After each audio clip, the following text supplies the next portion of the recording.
L'invitée que nous recevons ce soir, elle est née en Bulgarie, de parents musiciens comme pratiquement tous les invités que nous recevons ici. Elle joue déjà en soliste à l'âge de 6 ans. À l'âge de 8 ans, elle a le prix Mozart, puis elle est élue plus jeune artiste de l'UNESCO, premier prix du concours Nielsen. À chaque fois qu'elle sort un album, les éloges de tous les critiques sont unanimes. Ce soir, Lia Petrova est avec nous. Bonsoir. Bonsoir, Michel. Mais vous n'êtes pas venue toute seule. C'est vrai. C'est vrai, je suis venue très bien accompagnée par mon violon qui s'appelle le Rovelli. Et donc nous allons en parler parce que ce sera vraiment un invité supplémentaire. C'est-à-dire que vous êtes venu à une invitée et demie. Voilà, exactement. Vous venez de sortir un album qui s'appelle Momento 1, ça veut dire qu'il y aura un Momento 2, j'imagine. Absolument. Vous pouvez nous le présenter, cet album? En fait, c'est un projet de 2 disques. Donc, le premier qui est sorti, c'est avec le concerto de William Walton, qu'on ne connaît pas beaucoup. Là, William Walton, compositeur anglais. Absolument. Et le concerto n'était pas très connu, n'est-ce pas? Non, pas du tout. On connaît plus le concerto pour alto qu'il a écrit, qui est aussi très beau, avec le Royal Philharmonic Orchestra, un orchestre anglais. Bien sûr. Et Duncan Ward, un chef À la anglais. baguette. Et après, on a aussi la sonate de Respighi, qui est absolument Et magnifique. là, vous jouez avec Adam Laloum, c'est ça? Exactement. Rien ne m'échappe. On est comme ça sur les chaînes info. Vous savez tout. Je vous propose de regarder et de goûter cette merveilleuse lumière de la musique de William Walton avec ce concerto qui mérite d'être reconnu comme une œuvre majeure du répertoire de violon. Évidemment, c'est vous qui jouez.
Quand on a des propositions un peu partout, des idées un peu partout, tout le monde veut jouer avec vous actuellement, comment on choisit tel répertoire, avec tel orchestre, avec tel... Comment ça se passe?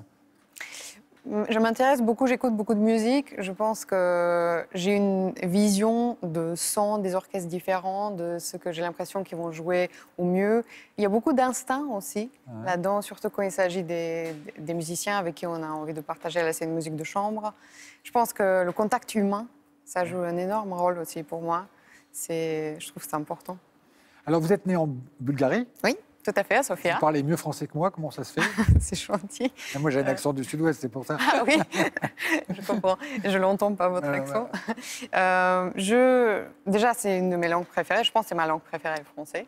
Après, je vis maintenant à Paris depuis 6 ans, peut-être 7. Je suis venue souvent avant. J'ai étudié à Bruxelles. Pourquoi vous êtes venu à Paris? Je suis venue à Paris pour plein de raisons. Déjà parce que j'aimais beaucoup la ville, j'avais des super amis ici et parce que je me sentais... J'étais venue souvent avant. C'est d'ailleurs la première ville que j'ai visitée dans ma vie en dehors de la Bulgarie. Le premier concert que j'ai fait en dehors de mon pays à l'époque, c'était Paris. J'ai gardé un souvenir très fort. Ça, c'est sûr. J'étais très impressionnée. Et donc, je pense que c'était aussi le destin. Ah oui, j'ai joué parce que j'ai reçu un prix UNESCO. Ouais. Et donc, le prix, c'était aussi de jouer justement dans la salle UNESCO à Paris avec orchestre. Et ça, c'est un grand souvenir déjà? Ah oui, ça m'a marqué énormément. Et le plus grand regret de l'époque, c'était que je n'ai pas pu aller à Walt Disney. Je ne l'ai toujours pas fait d'ailleurs. C'est pas moi qui vais vous amener. Nous avons reçu la semaine dernière la grande chanteuse d'opéra Nadine Sierra. Ouais. Et elle nous disait, avant tout, il y a le son et le phrasé. Est-ce que ça vous parle? Je pense que absolument avant tout, il y a le son, le phrasé. Je pense qu'au niveau du répertoire, en fonction du répertoire, il y a aussi l'articulation que je trouve tellement Qu'est-ce que c'est importante. l'articulation? L'articulation, c'est comme les mots, en fait. Par exemple, quand on joue du Mozart, quand on joue du Bach, même du Beethoven, je trouve que ça rappelle plus des mots. Et comme on prononce des mots, par exemple, des compositeurs allemands, quand on parle en allemand, c'est une langue qui est très différente que le français. Par exemple, la mélodie de la langue est très différente. Donc je trouve que là, voilà, la mélodie de la langue et l'articulation qu'on a, par exemple, avec la main droite, pour nous, les violonistes, la manière qu'on commence la note et on la finit. C'est-à-dire qu'il y a un parler Mozart, un parler Beethoven, un parler Schubert, c'est ça? Oui, je trouve. Et je trouve qu'on est plus tard dans le romantisme, ça chante beaucoup plus. Mais voilà, dans ce répertoire classique et baroque, je pense que c'est très important justement de parler. Si on écoute votre travail il y a 4-5 ans et aujourd'hui, je ne parle pas encore de l'instrument. Si on écoute votre travail sur la qualité sonore et le phrasé dont on parlait, de l'articulation, qu'est-ce qui a changé avec Lia Petrova il y a 4-5 ans? Je dois avouer que c'est difficile pour moi de répondre à cette question. Je pense que Vous moi, écoutez j'ai jamais? changé. Si, je m'écoute beaucoup. Mais déjà, quand j'écoute un enregistrement des 6 mois, je me dis, oh, j'aurais pu faire ça mieux. Et j'ai tout de suite, même je pense 3 jours plus tard, on a envie de faire encore mieux, de faire encore différent. De toute façon, les enregistrements, c'est un moment. C'est un instant, oui. C'est un instant, justement. Et c'est bien que ce soit comme ça. Il ne faut pas qu'on se prenne plus la tête que ça, parce que finalement, on rentre dans le studio, on enregistre aujourd'hui, à cette heure-là, et puis ça ne sera plus jamais pareil. Exactement, c'est un instantané, n'est-ce pas? Exactement. On va écouter à nouveau de la musique, et parce que votre qualité sonore est une véritable drogue quand on y a goûté une première fois. On va vous écouter, puisqu'on parlait de rencontre, avec un chef d'orchestre qui s'appelle Jean-Jacques Kantorov. Comment vous avez connu Jean-Jacques Kantorov? Parce que vous avez enregistré avec lui Beethoven, n'est-ce pas? Le Symphonie Orchestra? Absolument, c'est comme ça que je l'ai connu. Varsovia, pardon. On s'est rencontrés autour de cet enregistrement, en fait, et c'était une très belle rencontre. C'est quelqu'un de très inspirant, une Donc personnalité... violoniste en plus, chef d'orchestre, mais fait. aussi violoniste. Je connaissais de ses enregistrements, évidemment, d'avant, mais je ne l'avais jamais rencontré. Donc on s'est rencontrés presque dans le studio d'enregistrement. Le fait que le chef soit aussi violoniste, ça change quelque chose? Oui. D'ailleurs, c'était la raison pourquoi une des raisons pourquoi je voulais enregistrer avec lui, parce qu'il a enregistré les 7e concertos de Mozart, que la plupart des chefs connaissent très peu, ou pas. Et donc, c'est sûr que quand tu enregistres avec un chef, déjà, il connaît ta partie par cœur, donc il sait exactement où c'est agréable d'attendre un peu, ou le contraire, d'avancer. On écoute Concerto en Ré majeur Beethoven avec le Symphonia Varsovia, direction Jean-Jacques Kantorov et Lia Petrova.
Lia, vous jouez sur quel instrument à l'époque, sur les images qu'on vient de voir?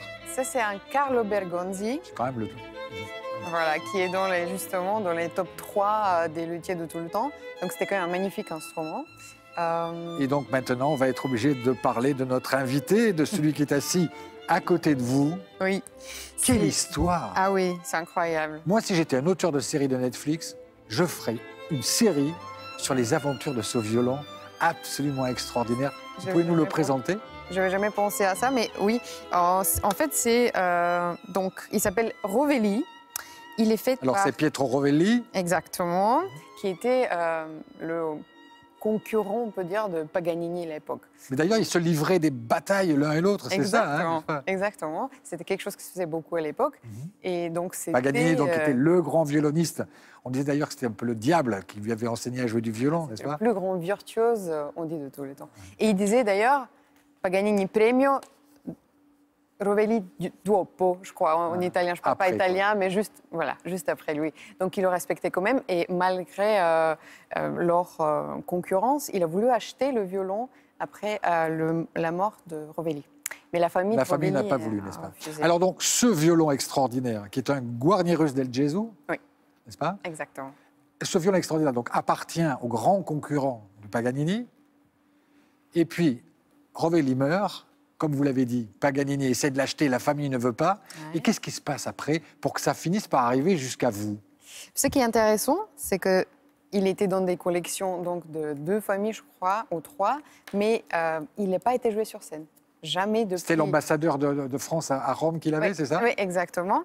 Entre autres, c'est la famille de Rovelli aussi qui l'a gardé pendant un certain temps. Après, ouais, il a été vendu, justement, à l'ambassadeur de France. Mais il n'a pas vu la scène depuis. Ça veut dire qu'il y a énormément de répertoire. Et si je lui dis Bartók, il ne sait pas qui c'est. Si je dis Debussy, il n'a jamais entendu parler. Exactement. Personne ne l'a joué. Personne n'a joué. Et ça, c'est tellement fascinant. Et comment ça finit dans vos mains? C'est ça que ça finit. Comment ça commence dans vos mains?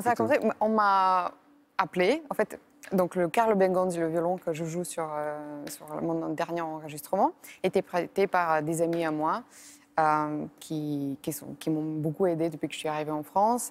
Et donc, ils m'ont appelé, ils m'ont dit « Est-ce que tu veux venir, est-ce que tu es libre pour venir essayer un violon ?» Je dis « Je viens d'atterrir à Paris, je peux être là dans 2 heures. » Parfait. Donc, je suis allée essayer le violon. C'était la première rencontre. J'ai joué 10 minutes dessus. Et... C'est quoi, c'est un coup de foudre? Je ne sais même pas le décrire avec des mots. C'était, en fait, j'ai fermé les yeux, j'ai commencé de jouer dessus, j'ai fermé les yeux et j'ai joué... Qu'est-ce que vous avez commencé à jouer?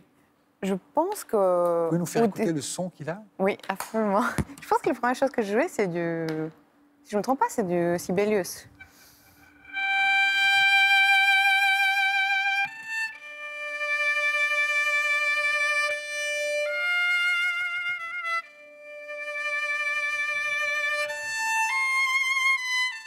Etc., etc. Alors, vous dites, la première fois que je l'ai tenu dans mes mains, je vous cite, en sachant qu'il allait être mon compagnon, car je l'ai compris tout de suite, je n'ai pas pu m'empêcher de trembler. C'est une définition d'un coup de foudre.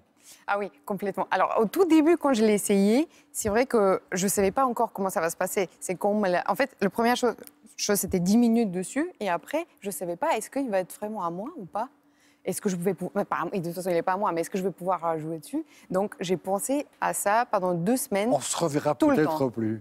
De matin au soir, j'ai rêvé, etc. Et donc, dans 2 semaines, quand on m'a le donné, on m'a dit, voilà, maintenant, tu peux jouer dessus.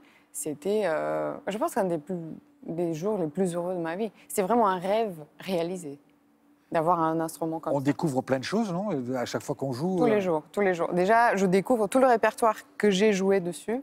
C'est comme si c'est d'autres pièces. Le son est tellement différent, ça c'est sûr, mais aussi les possibilités qu'on a, les possibilités de couleurs. Puis, juste de se dire, vous dites concerto de Bartók, personne n'a jamais joué ça dessus. Donc c'est presque une responsabilité. J'imagine une énorme responsabilité, pas presque une responsabilité, mais dont vous allez vous honorer. On parle maintenant de votre carrière et vos choix de musique de chambre et des rencontres que vous faites. Une des rencontres les plus fertiles qui soit musicalement, c'est évidemment avec Alexandre Kantorov. On va écouter une des sonates que j'adore, mais je crois que je ne suis pas le seul. La sonate de César Franck, donc c'est à la Grange de Mêlée. Et vous êtes avec Alexandre Kantorov. Je vous laisse découvrir cette merveille.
Quelle musique merveilleuse, n'est-ce pas? C'est pas très difficile à jouer. Ça dépend. C'est pas un exercice Ça de dépend. virtuosité. Mais qu'est-ce que c'est la virtuosité de Je sais toute pas, je vous le façon demande. C'est une bonne question. Qu'est-ce que c'est la virtuosité? Je me la pose beaucoup en ce moment. Puisqu'on parle de bonnes questions, il y a quelqu'un qui a une bonne question à vous poser. C'est une question surprise et c'est bien sûr en direct, presque, puisqu'on vient de la recevoir du Japon où il est actuellement. Alexandre Kantorov a une question à vous poser. Super. Salut Lia. Alors j'ai deux questions pour toi. Est-ce que tu penses qu'un bis, ça doit se préparer à l'avance ou est-ce que ça doit s'improviser de manière spontanée, comme un déchiffrage sur scène? Et sinon, plus sérieusement, est-ce que tu te souviens d'un concert auquel tu as assisté qui t'a bouleversé? Voilà, j'espère que tu t'amuses bien. Gros bisous. J'ai pas entendu la deuxième partie de la question. Alors le premier, comment Ça, j'ai est-ce que ça se compris, prépare oui, un mais bis? Et le deuxième, un grand souvenir d'émotion musicale. Ah oui, d'accord, très bien. Alors le bis. Alors, le bis, c'est très intéressant parce que...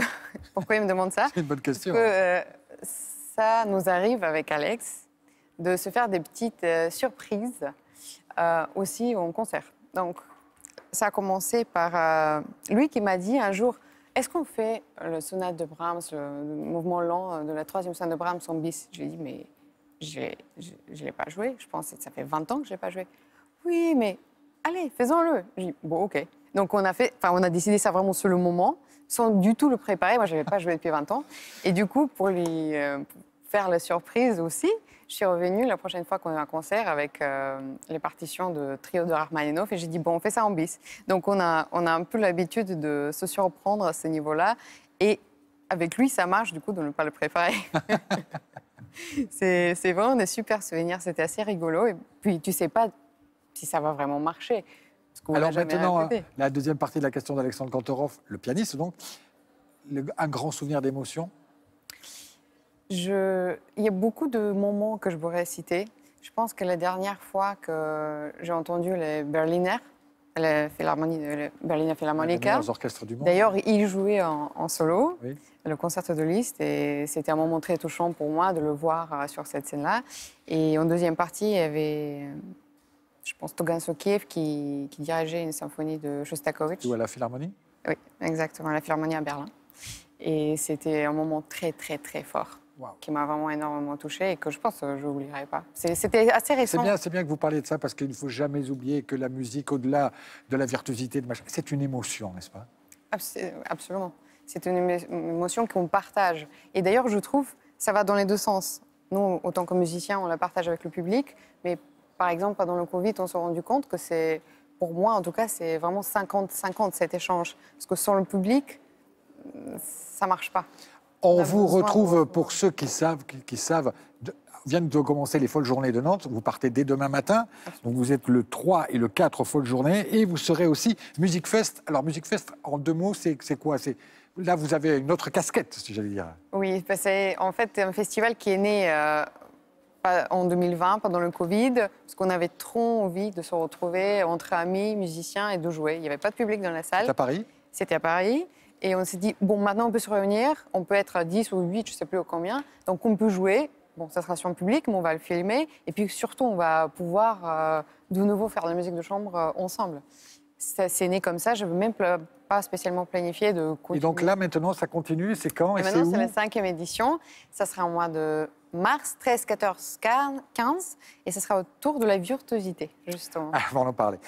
Et surtout, il y a une question qui me touche particulièrement parce qu'on ne dit jamais assez aux jeunes, venez écouter une musique qui peut vous toucher. L'entrée à ces concerts pour les moins de 18 ans est... Tous les étudiants. Gratuite. Oui. Voilà, je vais vous faire découvrir un musicien qui, lui, est capable de rompre toutes les frontières qui peuvent exister musicalement et qui nous surprend et nous émerveille. C'est un nouveau talent émergent. C'est un des nominés aux Victoires de la musique et il vient d'être le premier accordéoniste nommé aux Victoires de la musique car il est accordéoniste. Nous allons accueillir Théo Hould et nous allons tout d'abord écouter cette merveilleuse interprétation de la chaconne de Bach à l'accordéon.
Bonsoir Théo. Bonsoir, Merci de Michel. nous avoir rejoints. Marseillais, 24 ans, le Conservatoire national supérieur de musique de Paris, enfin toute la voix prestigieuse.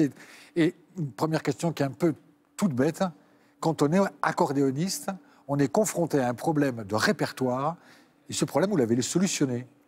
Bon, alors, il y avait beaucoup d'accordéonistes qui l'avaient C'est-à-dire déjà que sollicité. Mozart, Beethoven, Schubert n'ont pas écrit pour l'accordéon, reconnaissons-le. Les compositeurs du XXe siècle s'y faisaient très rares. Et vous avez brouillé toutes les pistes. Comment Donc, vous... comme je le disais, il y a déjà beaucoup de gens qui l'avaient solutionné dès les années 50, 60. C'est-à-dire que notre répertoire se constitue de deux axes. Le premier, c'est donc la transcription, les arrangements. Donc, on va voler le répertoire de nos chers violonistes, de nos chers pianistes, et on l'adapte avec l'accordéon, qui a, comme un piano, la même tessiture que l'orchestre, donc quand même des capacités. Et puis l'autre pan, c'est la création contemporaine. Donc on va solliciter des compositeurs, frapper à leur D'ailleurs- porte pour qu'ils écrivent pour nous. D'ailleurs, dans Laterna Magica, qui est votre album là, qui vient Oui. de sortir, que j'ai adoré et que je conseille avec ferveur, vous avez fait travailler des compositeurs du XXIe siècle. Et oui, il y en a deux. Il y a Thomas Gubitsch, qui est une ancienne rockstar d'Argentine, émigrée en France. Et puis il y a Régis Campo, qui est lui d'inspiration un peu plus minimaliste. Il est passionné par les musiques américaines, John Adams, Steve Reich également. Qu'est-ce que vous aimez dans votre instrument? Parce que vous l'avez choisi tout petit. Vous avez une expression que j'adore. Il dit, quand j'étais petit, je jouais à l'accordéon. Et plus tard, j'ai joué de l'accordéon. Pourquoi vous avez choisi cet instrument? C'est toujours délicat de répondre à cette question à 24 ans quand on se remémore des souvenirs de quand on avait 6 ans. Mais je pense que le côté objet de l'instrument m'a vraiment happé. C'était un jouet. C'est pour ça que je dis j'ai joué à l'accordéon. C'était une machine à écrire, un vaisseau spatial. Et il y avait aussi la musique, notamment d'Astor Piazzolla, que j'avais envie de jouer avec cet instrument. Et donc j'ai choisi pour, je pense, ces deux raisons. Quand on arrive au Conservatoire de Paris, est-ce qu'il y a une petite notion de mépris vis-à-vis des accordéonistes ou c'est fini, ça? Non, en tout cas, j'ai jamais vécu ça. J'ai jamais vécu du mépris avec les gens. En fait, plutôt de l'intérêt, de la curiosité. Alors, les gens ne connaissent pas bien l'instrument, ce qu'on peut faire avec. Donc, ils posent des questions et on y répond. Et souvent, la meilleure réponse, c'est de jouer. Ça répond la plupart du temps à toutes les questions. Vous avez un concept de musicien actif et presque militant. Vous aimez aller jouer dans les villages, auprès des gens humbles, aller faire des rencontres. On a l'impression que vous aimez plus le contact avec le public que la musique, parfois. Lia en parlait tout à l'heure. C'est vrai que le contact avec le public, c'est quand même ce qui fait la musique. Sans public, il n'y a pas de musique. Donc, c'est vraiment ce que j'aime. J'aime parcourir les pays, les publics et à aller vers des choses très différentes. C'est vrai qu'on a, nous, un public parisien qui est assez stéréotypé et que j'aime beaucoup, qui a une très bonne écoute, mais c'est agréable aussi de sortir de ce public-là pour rencontrer des gens un peu, entre guillemets, qui nous ressemblent plus aussi à nous. Et justement, musiciens. des gens qui n'ont jamais écouté votre musique et de la musique classique, Ouais. et qui viennent pour écouter du musette, ils sont déçus, non? Alors, je ne sais pas s'il y a beaucoup de gens qui viennent pour écouter du musette, mais j'ai fait des premières parties de groupes de métal, par exemple, et où du coup, on les piégeait un peu, puisqu'il y avait de l'accordéon dans la première partie. C'est machiavélique. Et en fait, ce qui était fou, c'est que la plupart des gens qui étaient là à ces premières parties sont ensuite venus à mes concerts. Vous vous connaissiez tous les deux? On s'est rencontrés vraiment en live aujourd'hui pour la première fois. Eh bien, c'est vraiment un plaisir. Je vous propose de découvrir un compositeur, peut-être que vous allez le découvrir, c'est Régis Campos, qui est un formidable compositeur et qui a donc composé 7 pièces sur votre disque.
Lia, vous qui êtes violoniste, et quand vous entendez à l'accordéon du Bach ou du Rameau, ou du...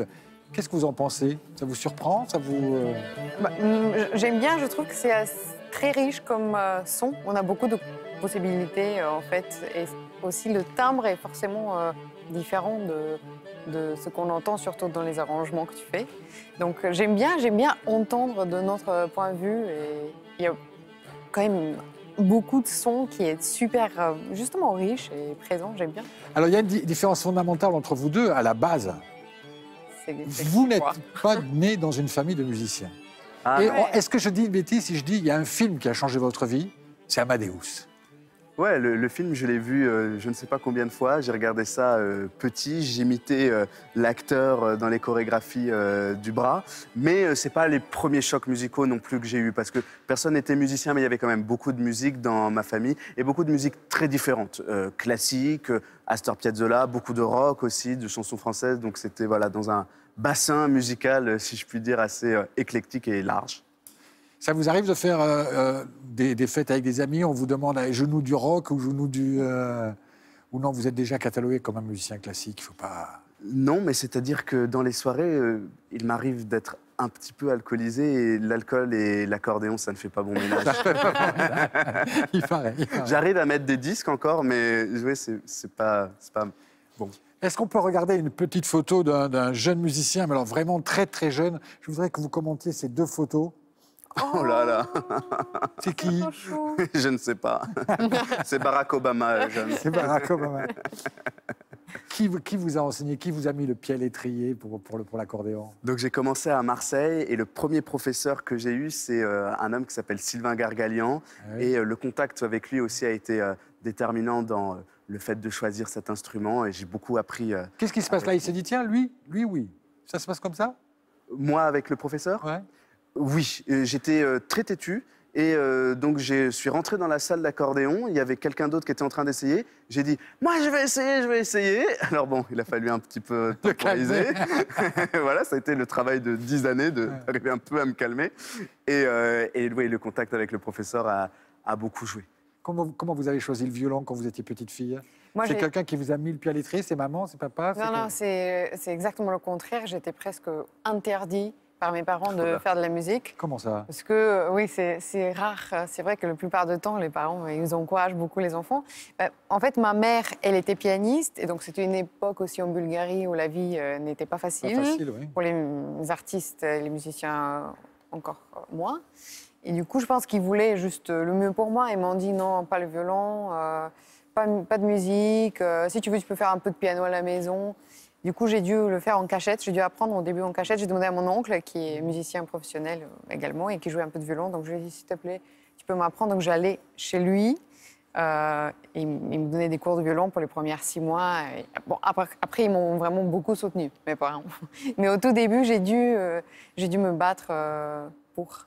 Il y a un moment où il y a quelqu'un qui vient vous taper sur l'épaule et qui vous dit ce que vous sentez, c'est-à-dire que vous êtes... C'est vous allez faire ça?